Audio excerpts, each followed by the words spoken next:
Can you do me a favor? I had to gas that wire down because one of the, I think it was of CNN, he didn't gap it down, but if you let me know they have tape for them to gap their wires down, because someone could have tripped and Yeah, they're Okay.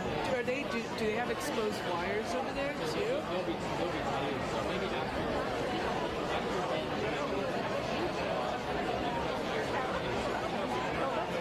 Yeah, right out there.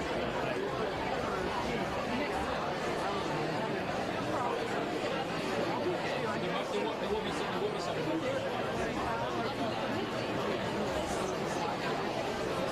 All right, and then you handle all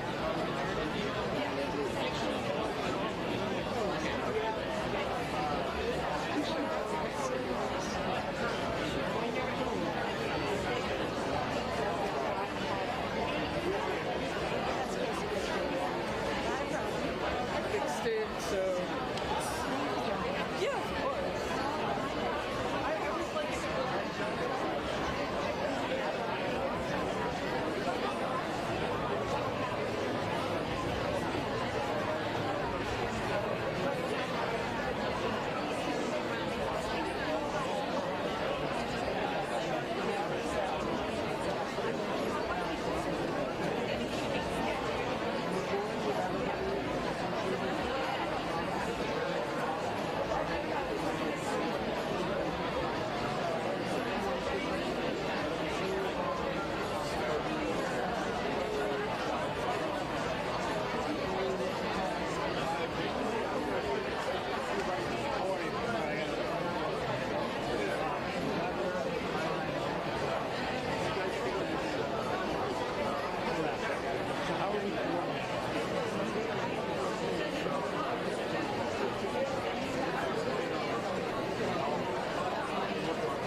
Literally everyone's life. From 4 hours. Where are you coming from? Is it there? Are you guys getting any good sound from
Good evening, ladies and gentlemen, and welcome to the Marines Memorial Theater. Please take a moment to locate the exits at the sides and the rear of the theater. Also, please make sure that your cell phones and other electronic devices are switched off. The use of cameras, cellular phones, or any kind of recording equipment is strictly forbidden. We greatly appreciate your cooperation. Thank you. Hi, everyone. Welcome to the Commonwealth Club. Are you excited to be here? Yeah. I am too. I usually do this announcement standing up, but I'm sitting today because I'm pregnant. Thank you. Thank you. But welcome. I think we have a lot of audience, a lot of members in the audience today. Is that right? Can I hear a round of applause if you're a member? Thank you so much for your support. If you're not yet a member, today's the day. There are wonderful benefits to being a member of the Commonwealth Club, including first notice about programs that are certain to sell out, like this one did in 2 hours. So tell your friends. Okay, before we begin today's program, please take a moment to silence your cell phones. I always make that announcement, and someone typically forgets. So just double check that your cell phone is indeed on silent. We don't want to disrupt our speakers or your audience members today. While you do that, I'll tell you about some upcoming programs at the Commonwealth Club. This Friday night, May 31st, Congressman Adam Schiff, and guess what he'll be talking about? We have just a few tickets remaining, I think just about a couple dozen. So that's at the Sidney Goldstein Theater, so come back and see us on Friday. June 10th, we have the 88th Annual California Book Awards, a truly wonderful program, one of my favorite programs throughout the year. It recognizes the extraordinary literary talent of our great state. June 12th, gun regulation activist Shannon Watts of Moms Demand Action. And on June 15th, former U.S. Secretary of Defense Ash Carter. For today's program, there are question cards on your seats, and we encourage you to write down your questions of our speaker, Speaker Nancy Pelosi. Write those early, write those often. They will be collected throughout the program and brought to our moderator, Commonwealth Club President and CEO, Dr. Gloria Duffy. I will remind everyone that the Commonwealth Club is a nonpartisan organization, and we ask that our speakers be allowed to make their remarks without interruption. Following the program, we invite you to leave the auditorium very quickly, but in an orderly fashion. We appreciate your cooperation with that. Again, thank you so much for being here, for supporting the Commonwealth Club. Now please give a very warm welcome to Dr. Gloria Duffy, who will introduce our wonderful speaker.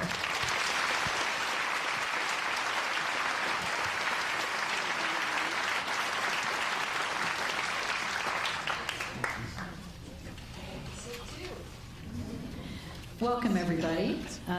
Most of you know I'm Gloria Duffy, President and CEO of the Commonwealth Club, and I'm going to do the ritual and gavel us to order here.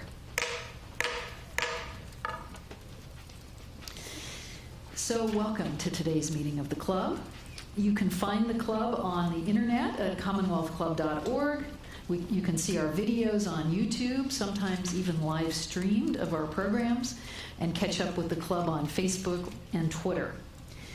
So I'm going to moderate a wonderful program today with our distinguished guest, Nancy Pelosi, Speaker of the U.S. House of Representatives and the Congressional Representative for California's 12th District right here in San Francisco.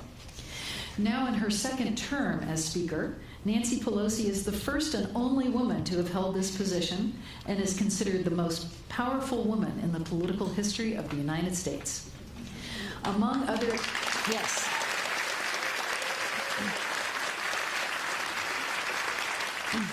Among her other achievements, she was responsible for the political strategy and implementation that led to the Affordable Care Act during President Obama's presidency. She's also in her 17th term as a U.S. Congresswoman representing this great city of San Francisco. She's the author of the 2008 book, Know Your Power, and indeed she does. When Nancy Pelosi first ran for political office at the age of 47, she wasn't new to politics. She worked with her father while he served as mayor of Baltimore. Then she worked for Jerry Brown's presidential campaign and served as the Democratic Party chair here in California. She developed through those many years the policy and strategic leadership qualities that would propel her to the peak of American politics and public service. I have a personal story about Nancy's dedication. She and I were on a congressional fact-finding trip in 1985 to Central America. We were in Managua, Nicaragua. She was then the finance chair of the Democratic Senatorial Campaign Committee. We were staying at a hotel in downtown Managua. The rest of us all went out to dinner on the late side in Central America. We came back at 11 or 12 at night. There were no cell phones at the time, no phones in the rooms. We found Nancy standing in the lobby at the payphones, making calls to her network as part of her duties as Democratic Senatorial Campaign Committee chair. This is truly a dedicated woman, and I always hold that image in mind of that sort of dark and deserted lobby late at night in Managua, Nicaragua, when I think of Nancy and her hard work for all of us. In the first 100 days of the 116th Congress, Speaker Pelosi and House Democrats have worked on their For the People agenda, passing legislation to clean up corruption and restore ethics to Washington, D.C., passed a bipartisan background checks bill, and what many Democrats call a landmark paycheck fairness bill. Under Speaker Pelosi, House Democrats are also pursuing a bipartisan infrastructure deal, looking at ways to expand and protect the right to vote, tackling climate change, and lowering health care costs and prescription drug prices for all Americans. This progress comes as Democrats welcome the most diverse caucus in the history of Congress, including more than 100 women in the same Congress that America will mark 100 years since women won the right to vote. So today we'll talk about the state of the country, the outlook for progress despite a divided Congress, and the future of the Democratic Party as we head toward the 2020 presidential election. Please give a warm welcome to our representative in Congress and our national political leader, Nancy Pelosi.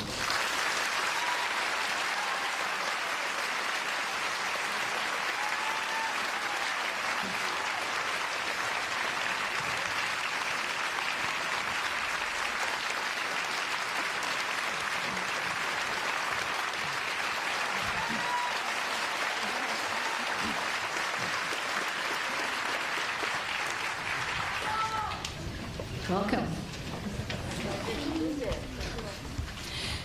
We have so many things to talk about. And I think because it's top of mind for everybody, let's start with Robert Mueller's statement this morning. So most people know the news. He's shut down his office, resigned from the Justice Department. He's said that if he had confidence that no crimes had been committed, he would have reported that. He made a number of other statements about a president not being able to be convicted of a crime while in office. Tell us, I know you've made one comment already this morning. What is your reaction to his statements this morning? Thank you, Gloria, for your question and for the invitation to be here today. It's also wonderful to be at the Commonwealth Club with so many members of the club and concerned citizens, especially my family, my daughter Christine, her husband Peter, her father-in-law Phil Kaufman, and our grandson Octavio. And welcome. And I understand that my son Paul, our son Paul is here, Paul Jr., someplace. Paul, welcome. In any event, this is a family affair for us always. We always like to hear, whether we're present or viewing or listening, to what is of interest to our community. And I want to salute Gloria Duffy. She's just so remarkable, and we're so blessed to have her in the role that we have. While she mentioned what I was doing while they were having a late Central America-style dinner, I'll tell you what she was doing during the day. And this was so remarkable to all of us because it was we were there to see what was happening. Madeline Huss-Russell, many of you maybe have heard of Madeline Huss-Russell, but she had something called the Columbia Foundation, which sponsored a California trip to Central America. And this is history. So we went, and it was Democrats and Republicans, NGOs. It was lovely. I mean, and when we were there and we were observing what they were teaching in school, what was happening with then Ortega, still Ortega, in Nicaragua, but what was happening in El Salvador and the rest, and as well as Honduras, where some of the Contras were, whatever. Gloria was always taking notes. Dr. Duffy, Gloria was always taking notes. And she was so serious, and she is, as you know, an expert on the Soviet Union, Russia, and she was taking notes as to the equipment, whether it was the helicopter, the parts, the airplanes, the weapons that were there, and she knew their provenance. But we didn't know how they could have so much stuff there until we later found out about Iran-Contra. But she was really getting to the heart of the matter right then and there. So it was an honor to travel with her then. It's an honor to be with her today. Thank you, Gloria. So this morning, we all heard a very patriotic American make his presentation. I have the deepest respect for Special Counsel, well, now former Special Counsel Mueller, and what he had to say. And as Gloria indicated, he did say if he saw any evidence that the president was not, was innocent, he would have let us know. If he had any evidence that the president was not guilty, he would have let us know, but he didn't. He didn't, and I think that was very, very important. While I have the deepest respect for him and thank him and his team for the presentation of facts that will further lead us to help us in the Congress and in the courts. This is a very valuable contribution. I am gravely disappointed in the Justice Department for their attitude, their misrepresentation of the Mueller report to begin with, their hiding behind something that you could never find in the Constitution, that the president is above the law, and their misrepresentations, even under oath, by the Attorney General to the Congress of the United States. So we will continue on our path, which was led by our 6 chairmen who are magnificent: Adam Schiff, who's coming, Jerry Nadler, Judiciary, Elijah Cummings, Government Reform and Oversight, Maxine Waters, Financial Services, Richie Neal, the President's Taxes, Ways and Means, and Elliot Engel, Foreign Affairs, all have a piece of this. Last week we had 3 victories in the courts. One, Elijah Cummings' court won the President's accountant, that they have to share the information. 2, Maxine Waters, the Deutsche Bank decision, which is they have to share the information.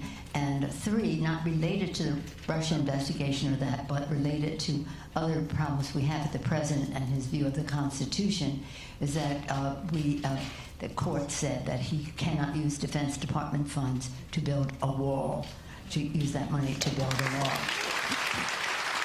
We also had a victory in Adam Schiff's committee in that the Justice Department, under threat of subpoena and legal action, decided that they would give certain important documents to the committee, and that was a victory. That was 4 days, 4 decisions in 5 days, very important to advancing our getting the facts for the American people, getting the truth for the American people. Where they will lead us, we shall see. Nothing is off the table.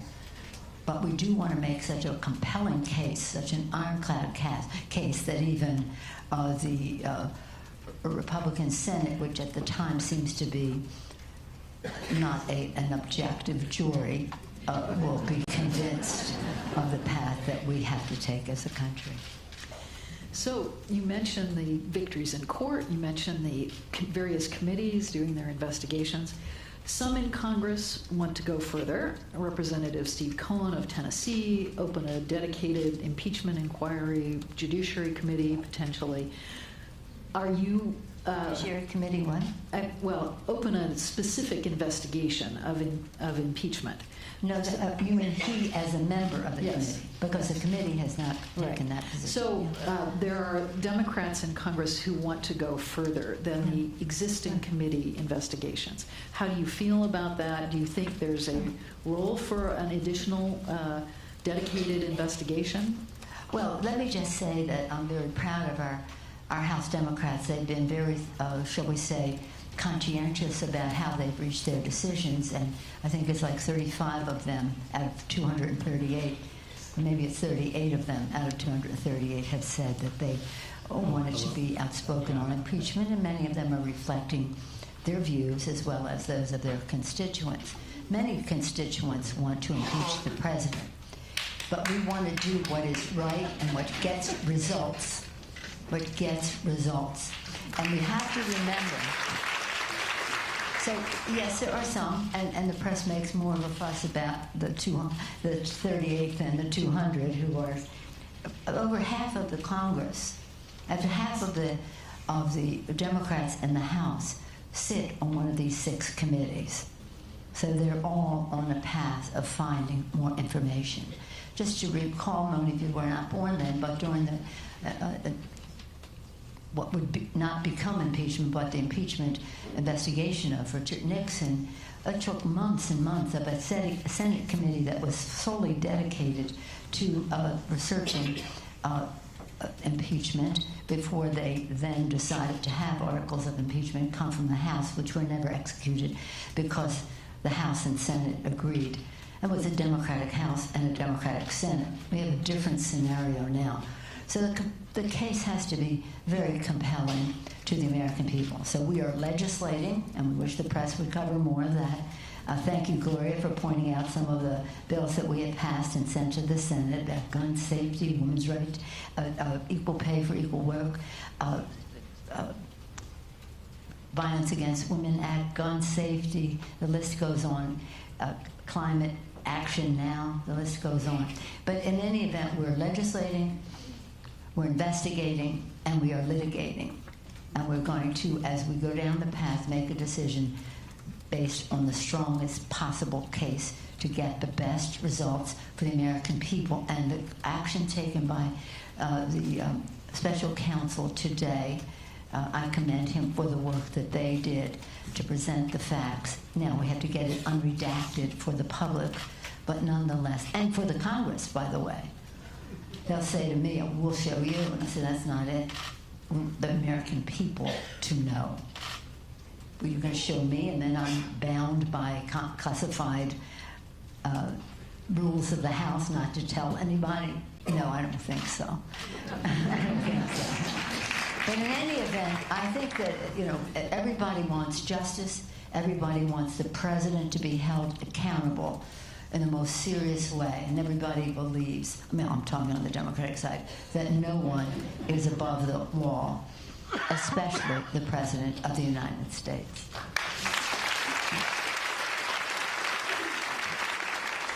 We'll come back to the remedies, the 2020 election, and the run-up to Sure, there'll be some questions further down the future. But let's talk about legislative priorities. You mentioned some of the bills. I didn't know this, but I read recently that the first 10 HR numbers are reserved for the Speaker's priorities, that is, House resolutions or bill numbers. So you have, I think, 9 or 10 on the list. Let's talk about some of those priorities. Number 1, I understand, is the For the People Act of 2019, voting rights and ethics. What does that do? What's the intent? The For the People Act is something that was very major a priority for us in the campaign. Last year, our agenda was for the people. One was to lower health care costs by lowering the cost of prescription drugs and preserving the pre-existing condition benefit. Number 2, lower health care costs. Number 2, increase paychecks by building infrastructure of America in a green, resilient way. Number 3 was clean government, cleaner government. Lower health care costs, bigger paychecks, cleaner government. And this was legislation set out to address the fact that big, dark money has too much of a role in decision-making in Washington, D.C. And sometimes people say to me, well, I understand the healthcare thing, I understand the building infrastructure and paychecks, but why is H.R. 1 important? Well, it's central. It caffeinates everything else. It gives people confidence that if big, dark money from the fossil fuel industry were not interfering with our climate crisis and our agenda to address it. If big, dark money from the gun lobbyists were not in the play, we might be able to pass in the Senate, which we've already passed in the House, Gun Violence Prevention Act. The list goes on. And so that is central to the integrity of people voting in Congress. I'm not saying that everybody is painting everyone with the same brush, but what I am saying is right now you see the president in denial of science on climate. How could that be? How could that be? In addition to that, we won this election. This is not politics, this is civics. We won this election in the most gerrymandered, voter-suppressed political arena you could possibly imagine. And that isn't the way it should be. We were able to win in spite of the fact that they suppressed the vote, they gerrymandered the district, they had politicians choosing their constituents instead of constituents choosing their politicians. And nonetheless, we still won because we leapfrog, is that what it would be? over all of that with H.R. 1. Part of H.R. 1 and central to it is John Lewis's piece, which is about ending voter suppression. We can go more into that if you wish. And the other piece of it is to pass the Voting Rights Act. And that is in H.R. 1, but it's also taking a little, we passed H.R. 1, but we need to do more on H.R. 4, passing the Voting Rights Act, because we have to have, again, ironclad case in the court so that they don't overturn, as the Supreme Court did, in my view, wrongly, the Voting Rights Act that became law in 2007, that recent. So H.R. 1 is about just not a breath of fresh air, a gust of wind coming through D.C. to make the change that must be changed for the good of the people, to increase the impact of grassroots people, of small donors, and decrease the role of big, dark money in politics. So, H.R. 2. Infrastructure plan. Yeah, well, this is the bill that we're trying to put together with the president, and we are already.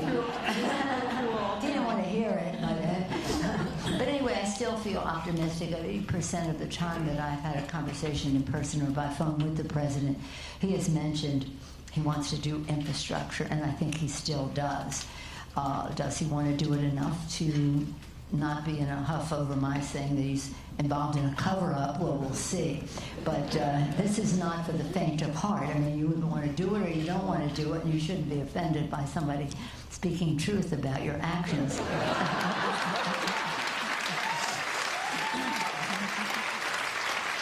But this is essential. And if I may, Dr. Duffy, if I may, Madam President. Gloria. I like that sound, Madam President. By the way, the one thing that breaks my heart is when they introduce me as the highest ranking woman. I keep thinking, no, it wasn't supposed to be this way. We're supposed to have a woman president. Anyway, that may sound political to some of you. Let me just place this idea, this infrastructure in a larger perspective. I believe that we have three imperatives that we must address in our nation. And our For the People agenda is part of that, but it's bigger even than that.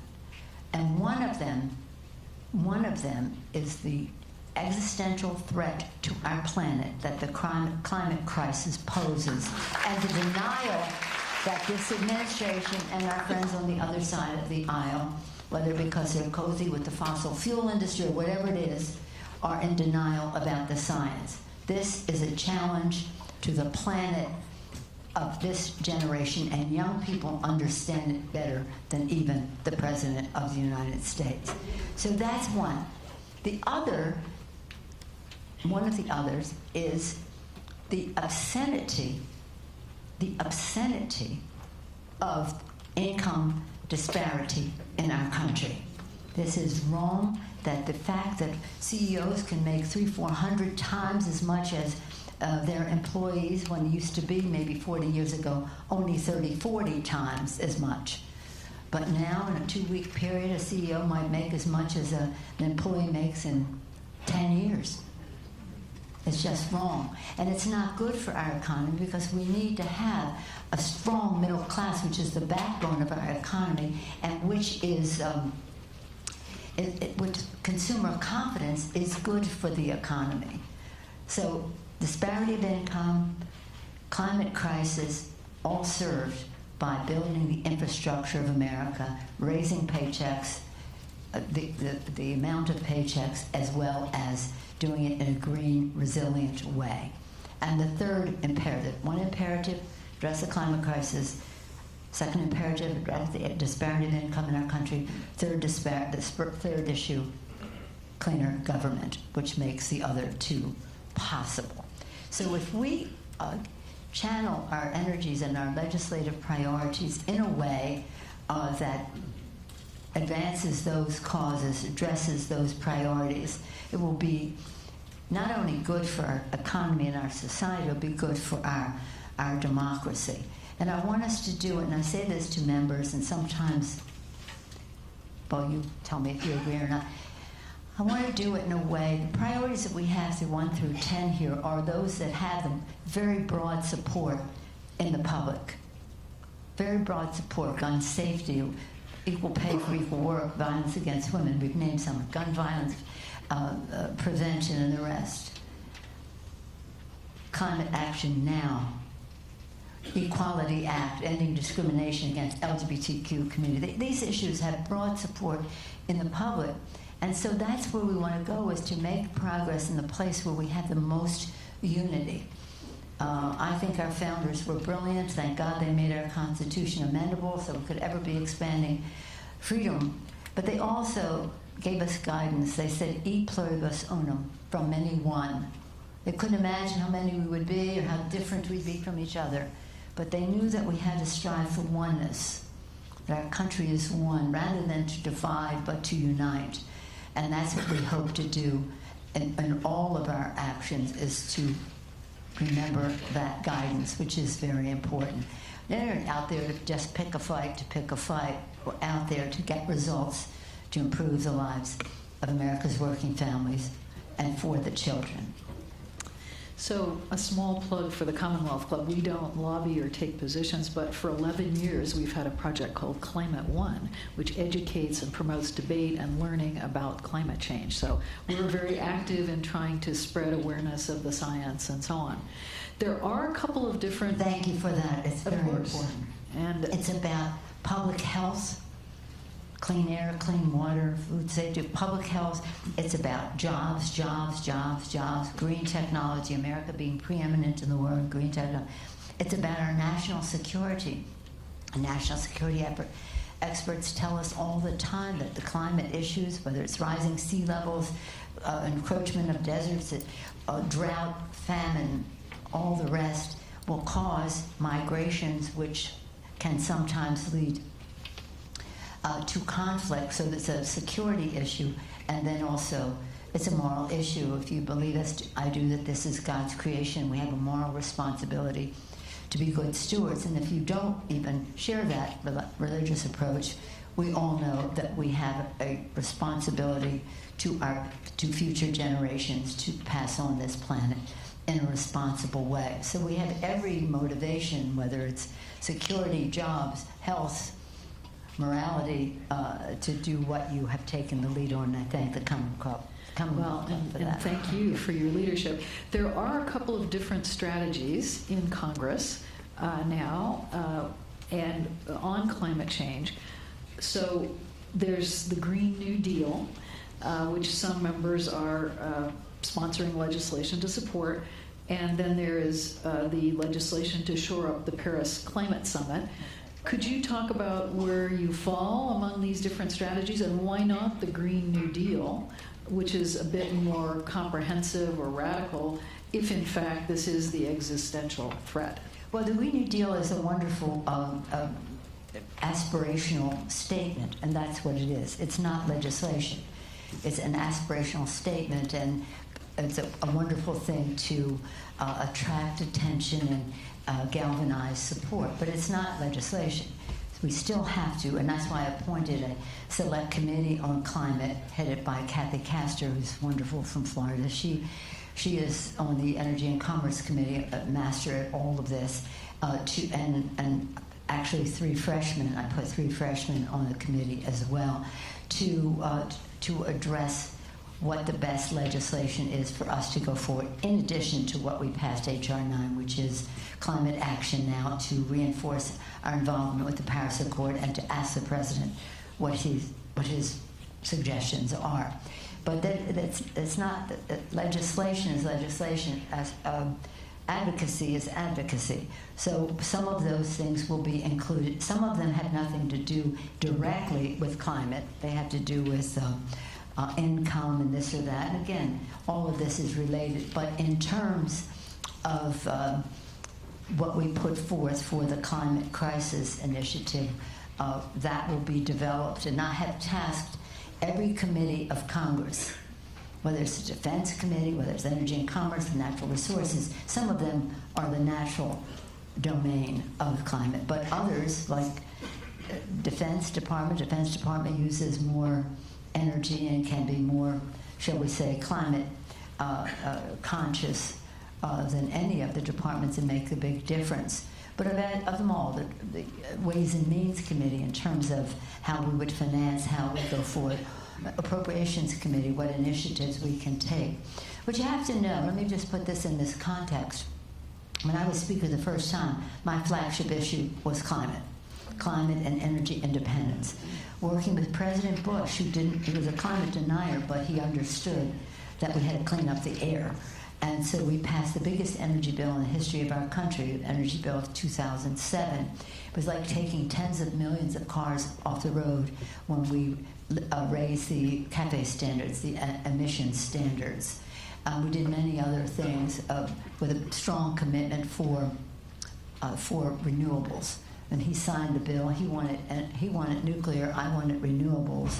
He signed the bill, and then it came Japan, and so not much has happened on the nuclear side, but we got what we wanted on the renewable side. So this has been a priority for us for a while. And then when we lost the majority, much of it unraveled. We had green the Capitol. They undid that. That was it was important. It was symbolic, but nonetheless, they undid it anyway. And went back to this denial thing. Now we're in the majority. Pretty soon we'll have a president who will recognize the importance of the climate crisis and have policies that support that. But until we do, we have to keep making this case with the American people about that's a ramification of elections, what happens on the climate issue. So we review everything on the table. Some of the things that are contained in the Green New Deal are things that we've all been advocating for a while. Some are groundbreaking. Some, again, do not relate to climate directly, but are important to be considered in their own context. But we will. This is an imperative. It is not an issue. It's not a bill. It is a value. It is, again, an imperative that it be done. But we want it to get done in a way that unifies people. Our friends in labor had unease with some aspects of the Green New Deal. There's no reason why we can't come to more unit. And they have been there for us. We've had the Blue-Green Alliance, Blue and Green Alliance with them for a while on this. So we can bring people together, but they all have to be at the table as we shape the consensus that is the boldest, toughest common denominator and not any weakening of the resolve. You're wearing a pin today. A couple of weeks ago, Madeline Albright was with us, and we always ask her, what does her pin signify? Because she wears a different pin every day. You're wearing a very important pin. What is that? Well, Madeleine Albright has a beautiful array of pins, real pins, real. And she always would say when she would come to testify, read my pin. So it was about the environment, the butterflies. It was beautiful. I mean, they've been museum quality and on display. Mine is simply the mace, the symbol of power of the Speaker of the House. That's a big one. And when the Congress opens, you know, they enter with the mace. All rise, and with the mace. And every now and then I like to wear it back home so people can see. You're my bosses. I want you to see the joy. Let's talk about your leadership.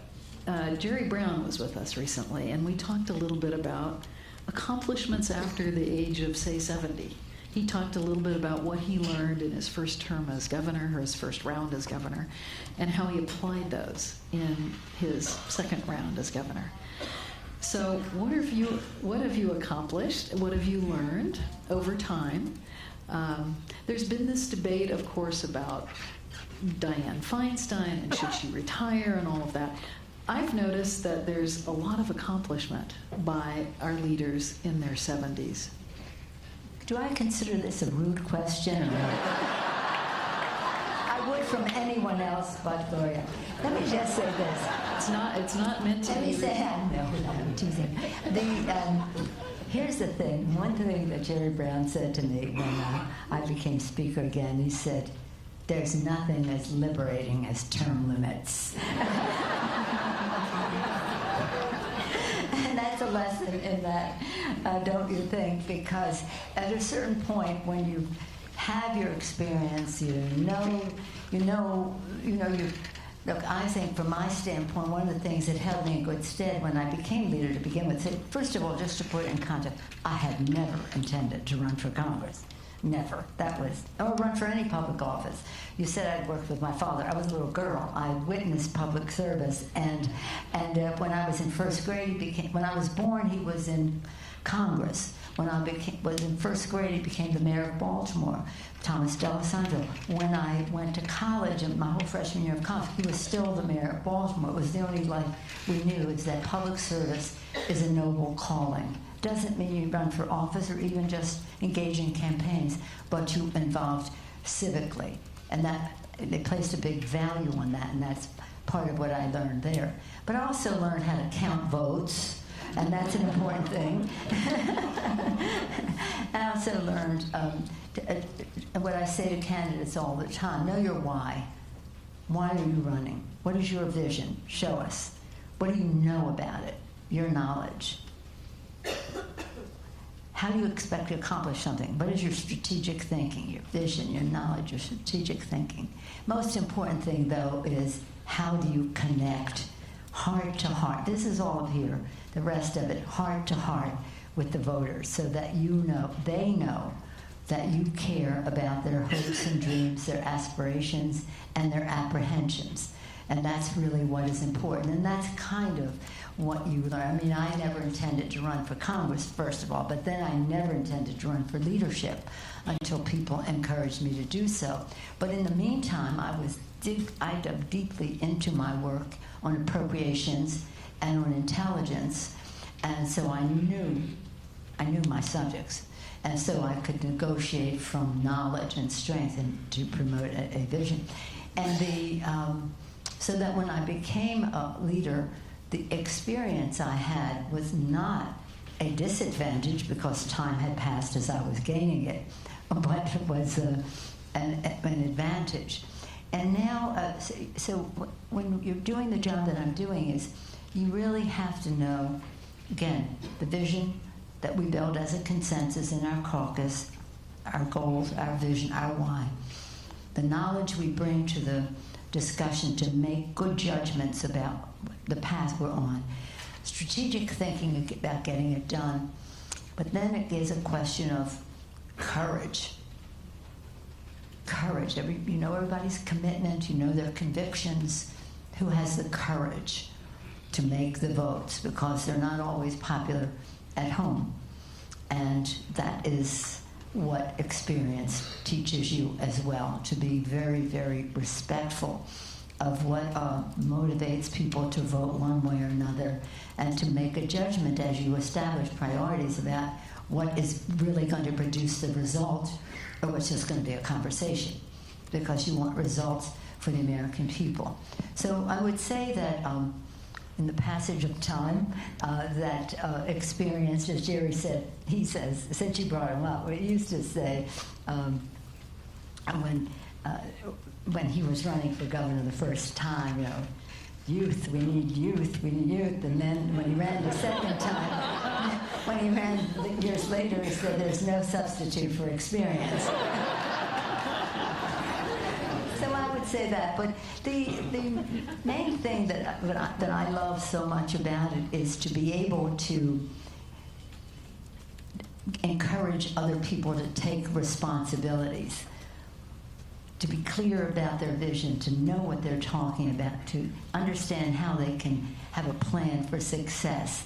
And many members of Congress, of course, come flocking in with all of this, but to give them the opportunity. For example, just going back to Watergate for a moment, when that class came in, the Watergate babies, it was transformative. It was a huge class and transformative, similar to the class we have now. Not one of those freshmen that came in that year had a gavel, was a chair of a subcommittee. Not one of them in the first year. In this Congress, with our transformative, new, diverse class, 18 freshmen are chairs of subcommittees. 18 chairs. And their leadership is magnificent. For example, one of the first Native American women ever to serve in the Congress, and two in this class, but they're the first two, Deb Haaland, she is the chair of the subcommittee of the Natural Resources Committee on Public Lands. Imagine what that means to a Native American group. So we try to give them guidance about committee selection and this or that. And some who don't have gavels are on committees that are very strong for their district. So we made sure that people got what they wanted when they came and got to play leadership roles in it. And that's one of the advantages that I have, and just kind of, you may not realize how important this is to you, but think about it in a new, fresh way when I'm saying that to the bread. Think about this in this way and let me know. Talk to your folks about it. Let me know. But I think this would be a good path. And some of them knew on their own. They didn't need any guidance, that's for sure. But you said we were a diverse class. 60% of our class, of our freshmen, no, 60% of the House Democrats are women, people of color, LGBTQ. And the same holds true for as chairs of committees, not only a seat at the table, a seat at the head of the table. So I think that whatever it means to me, I think what it means to my colleagues is they trust my judgment, and I consider that an advantage for our caucus. And I have nothing but respect for our elder stateswoman. But the funny thing is Diane Senior, in the South, seniority is everything. They just block those committees and hold them down. And here we're like, we want something fresh and new. Well, wait a minute. With seniority goes power in the Senate of the United States, and she has great power in the Senate of the United States. Immigration. Donald Trump has announced a merit-based immigration plan. You've said some things about this publicly. Tell us what you think about this. How should we be proceeding? You want me to talk about Donald Trump? Let me talk about Ronald Reagan instead. Okay. This is what Ronald Reagan said. This is the last speech I will make as President of the United States. Does that get your attention, Ronald Reagan? This is the last, and I want to communicate a message to the country I love. He went on to say, He talked about the Statue of Liberty and what it meant as a beacon of hope to the world, and what it meant to people coming to our country, or people who had come but saw the Statue of Liberty first. He said our parents, our grandparents, our ancestors. Then he went on to say that, in effect, and I want you to look it up because it's much more poetic than what I'm going to say, but this was the essence. The vital force of America's preeminence in the world is every new generation of newcomers who come to our country. And when America fails to recognize that, America will fail to be preeminent in the world. We cannot close the door to immigrants to our country. If we do so, we will fail to be preeminent. Ronald Reagan, President Reagan, President Bush, President Clinton, President Bush, President Barack Obama all subscribe to the vitality, the rejuvenation, the reinvigoration of America, of that immigration is to our country. Hopes, dreams, aspirations, courage, optimism, determination to make the future better. All American traits, these newcomers, make America more American until the 45th President of the United States. Now, do we need to have comprehensive immigration reform? Of course we do. And there was a bipartisan bill that passed the Senate that the Republicans in the House would not bring up a few years ago, unfortunately. It was a lot of compromises. I didn't love it to death, but I loved it enough. And but they just would not give us a vote on it. We have to get to that place. When the president says merit, turn it upside down. That means make America white again. Have people leave. Just go back, and we'll just let in who we like. I don't know if merit counted for when his wife's family came into the country. I don't know. Maybe it did. God bless them if it did. But he calls that chain migration, which he wants to get rid of, family unification, instead call it merit. Should we attach a green card to the diploma of so many scientists and engineers and all the rest, and graduate students who train in the U.S. so that they can stay here? Of course. But that's not the point. The point is that the president does not share the view of even Ronald Reagan and two Bushes in recent history as to the value of the vitality of immigrants to our country. So there's an audience question about abortion rights, and there's a sense that some of the state legislation going on is gradually removing some of the Roe v. Wade protected rights. So in that context, the question is, how can we finally get or preserve abortion rights for all American women? This is really a tragedy, what is happening in terms of Alabama. I was in Ohio recently. They have a law. I was in Missouri recently. They have it's heartbreaking because it's so disrespectful of women and women's right to choose. And it goes along with, we don't want equal pay for equal work, all those kinds of things as well. It's a sign of disrespect. But it's one that is brutal. The Roe v. Wade is the law of the land. It should be upheld instead of being undermined. I don't want to be a fearmonger, but I do think we have to take drastic action. By that I mean full-blown mobilization. Every place. My daughter Christine participated in one of the 400 you had in one day right after Alabama. They had all over the country on this. This is absolutely wrong. But if you promise not to tell anybody, I told you this. This is how he got to be president of the United States. 3 years ago from this June, the president said, I will choose my justices from this list. These were all anti-Roe v. Wade judges.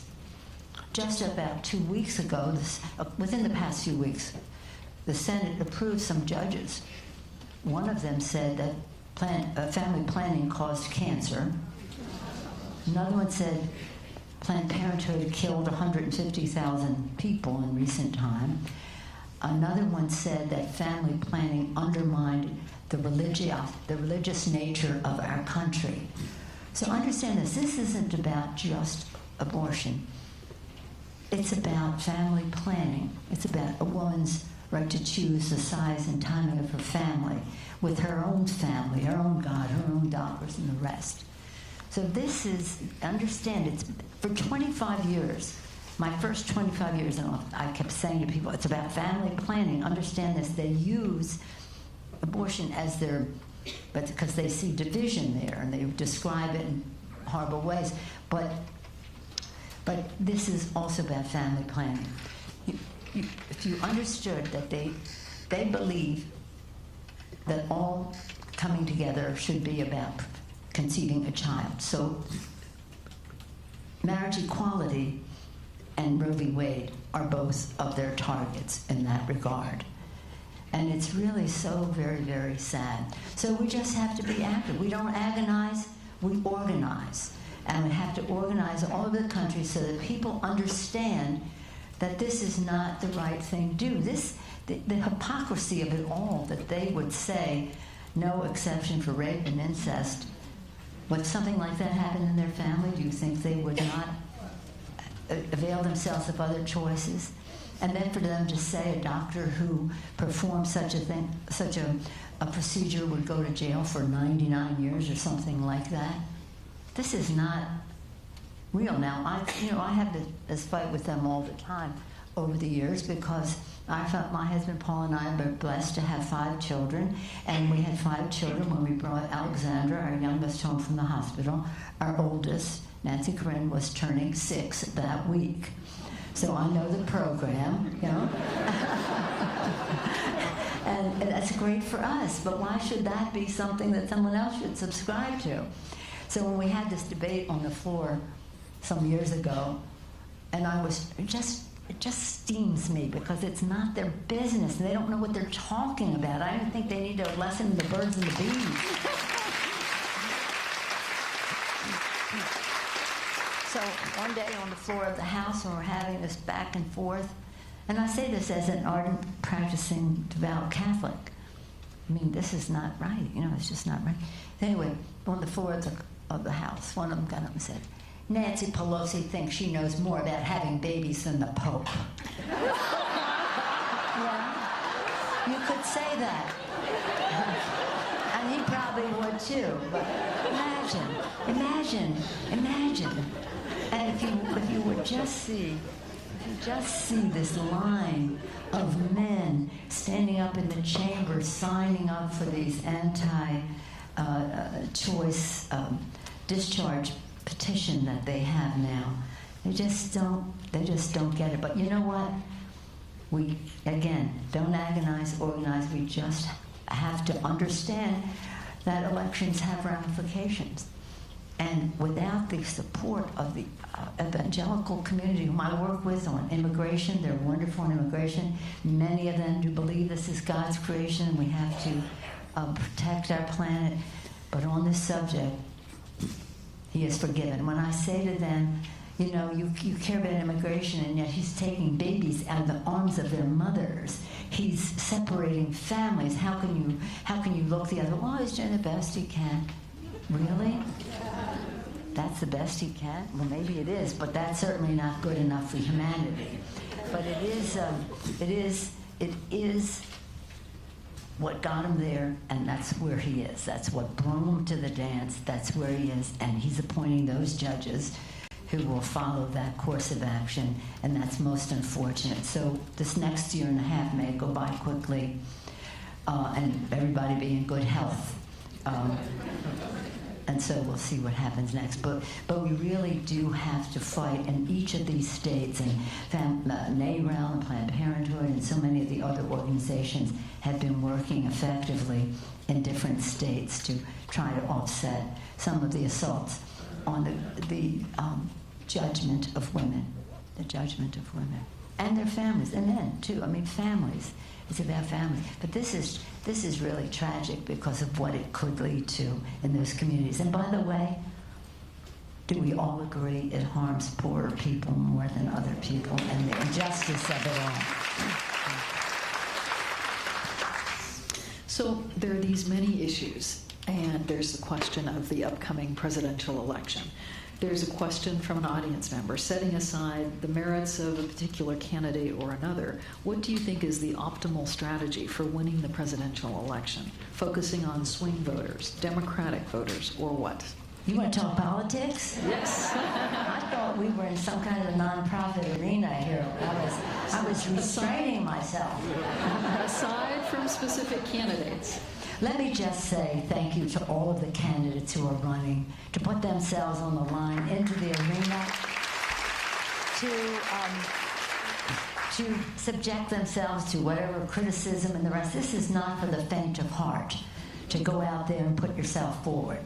So I thank them all. Any one of them would be a better president than the current president.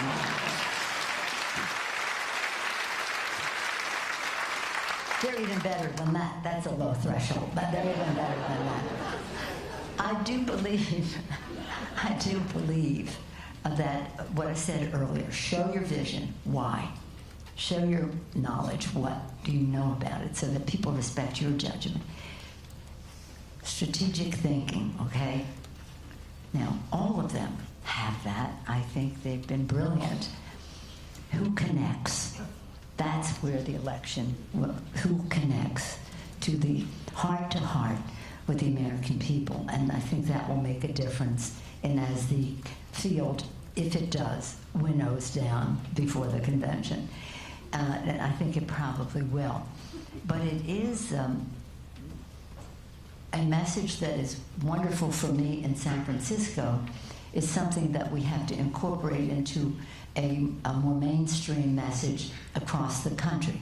It doesn't mean that we lessen our intensity or anything. It just means where we have the most consensus to win. That's how we won last year.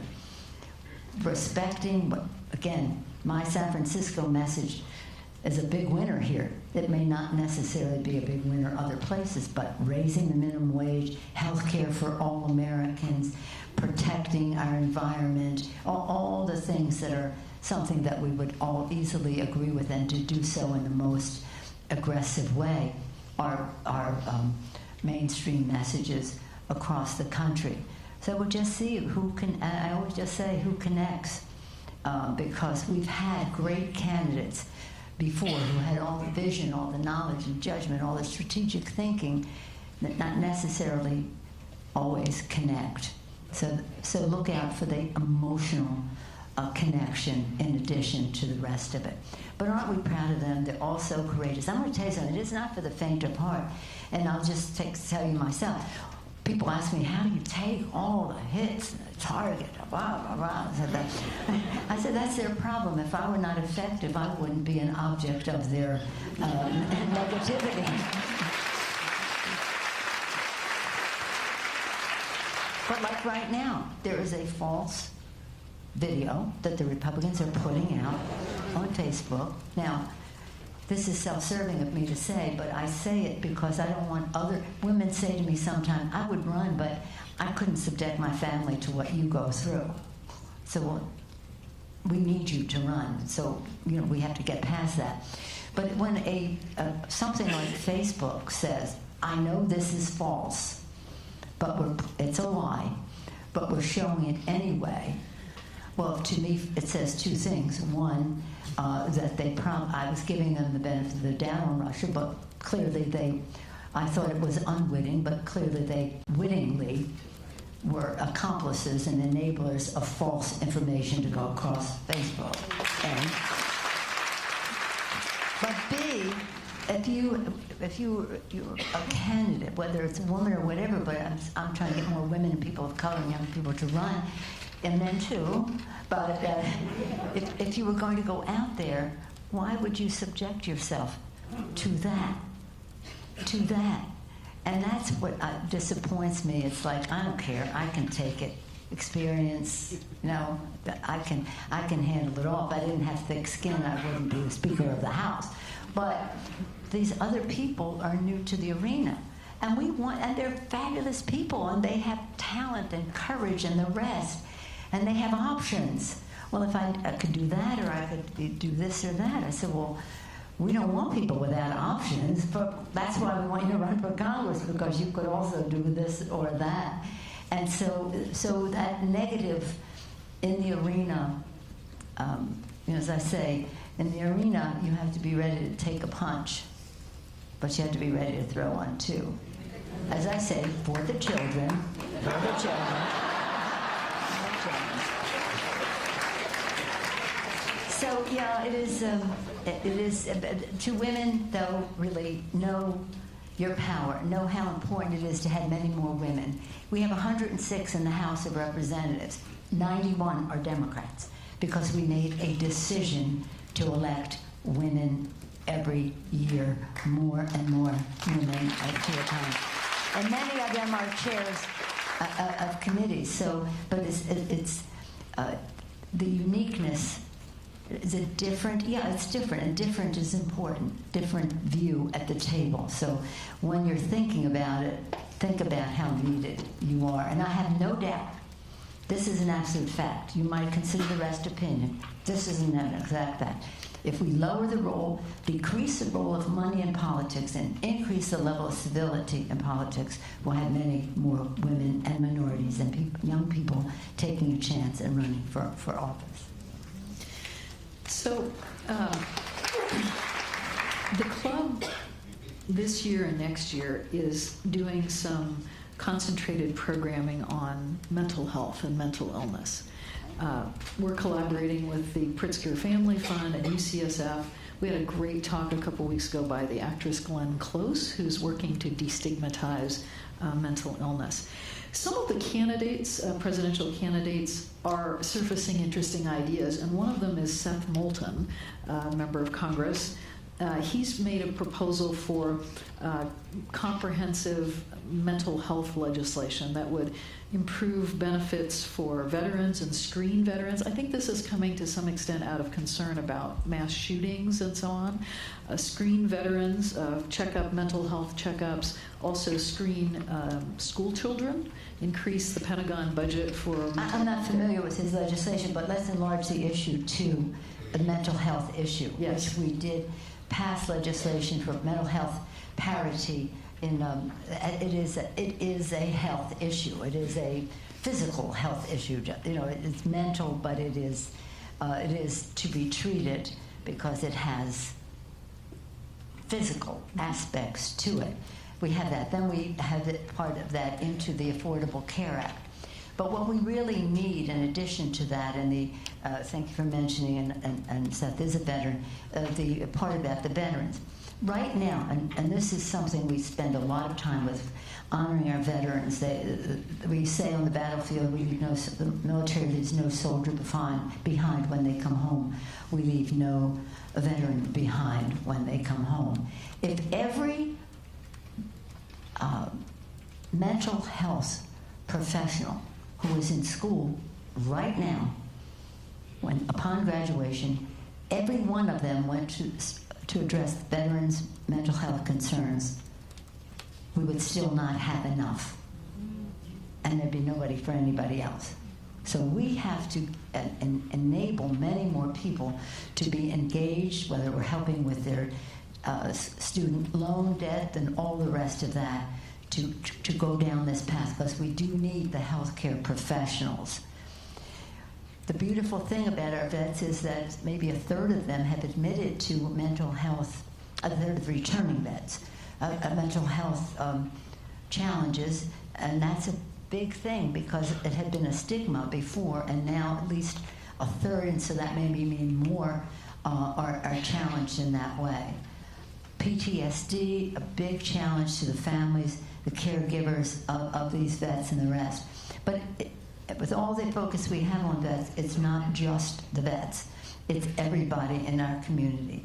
And while it is an issue that relates to mass murder, most people, 99% of people with mental illness are not violent people in our country. So we cannot kind of say, but for that, we wouldn't have these mass murders. But it is an issue. And we cannot let those who want to avoid gun violence prevention the registering, not registering the guns, but to have people sign up for Background checks. the background checks and the rest of that. We can't have people say, well, we don't really need that, it's just a mental health issue. No, it isn't just a mental health issue. Guns shouldn't be in the hands of certain people. Some of them may have a mental challenge, but the mental health argument is not an argument against background check legislation. So this is deadly serious in terms of how we engage ourselves in conflict and send our people to war, how we treat them when they come home, how we recognize that in families have nothing to do with veterans, that we have these challenges. Glenn Close has a family situation. She visited me recently in D.C. About these issues. And again, removing the stigma is very important.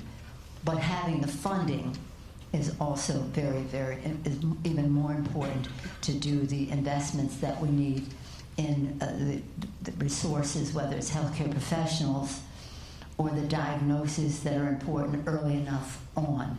But I appreciate your question about mental health writ large. There are many proposals in the Congress, but all of them will have to come through as we subject all of the health proposals, whether it's Medicare for all, whether it's health care for all, but all different proposals on the table just to have health care for all Americans, and that means mental health. And it isn't even a separate category. To us, it isn't even a separate category, but it has been neglected, so we want to treat it in a more important way, the manifestations of it in a more important way. But all of it comes back to building the infrastructure of America and building the human infrastructure in America, healthcare, education, investments in the future for our country, so that to build our country, we have the workforce development to do it. To have our families succeed, they know that they will be able to have financial stability. And the biggest challenge to that is healthcare costs. So all of it is connected. And that's why the imperative of ending the disparity, facing the challenge of the climate crisis, but the door to it all, opening the door to all of it, is lowering the role of big, dark money in politics. I thank you, Commonwealth Club, for being a venue for the discussion of ideas in a way that, as I said of our founders, we are one. Whatever our differences, we respect each other in the discussion. We don't question motivation except to say, let's share our vision for a country where liberty, justice. How about on with this? How about our founders? Life, liberty, and the pursuit of happiness as part of our national purpose. That pursuit means that we have to work together to be one. Commonwealth Club is a force for all of that. Thank you. Thank you.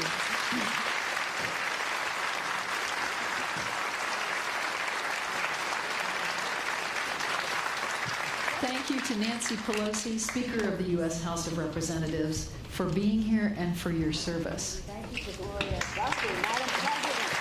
Thank you. Thank you to our audience here, on the internet, on the radio. Now this meeting of the Commonwealth Club of California is adjourned.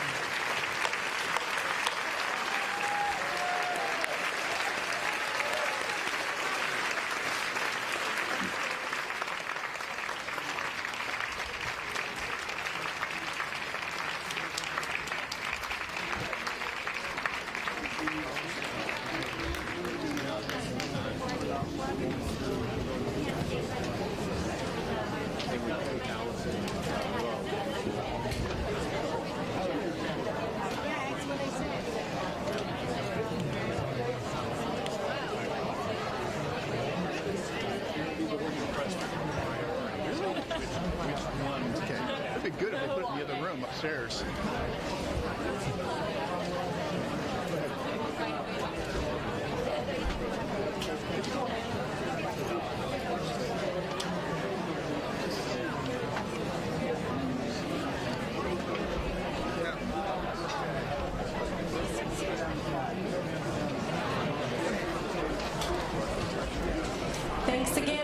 and gentlemen, we hope you have a wonderful afternoon. Please make your way towards the exits as quickly and as calmly as possible.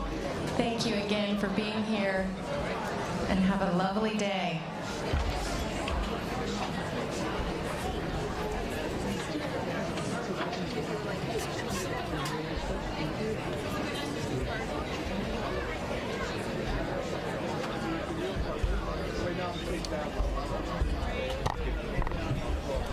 Excuse me. Excuse me.